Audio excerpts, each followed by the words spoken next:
దేవుడు మనకు తోడై ఉంటే కలిగే ప్రయోజనాలన్నీ అమ్మో వర్ణించలేమండి, వివరించలేము, అసంఖ్యాకంగా ఉంటాయి. అయితే రెండు ముఖ్యమైన సంగతులు మీతో నేను చెప్పాలని కోరుతున్నాను.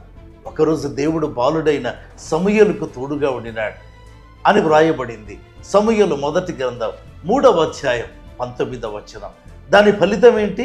అతడు పలికిన మాటలలో ఏదియూ తప్పిపోలేదు. ఎంత ఆశీర్వాదం అండి! దేవుడు మనకు తోడుగా ఉంటే మనము ఆ దేవుని పేరుతో పలికే ప్రతి మాట అది నిత్యము స్థిరపరచబడుతుంది. ఆమేన్. రెండవ దీవెన చెప్పమంటారా? దేవుడు మనకు తోడుగా ఉంటే మన పేరు అన్ని దిశల వ్యాపించడం ప్రారంభిస్తుంది.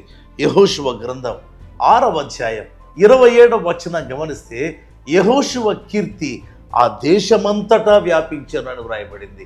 కారణం, దేవుడు యెహోషువకు తోడుగా ఉండినాడు. ఎంత గొప్ప సంగతి అండి!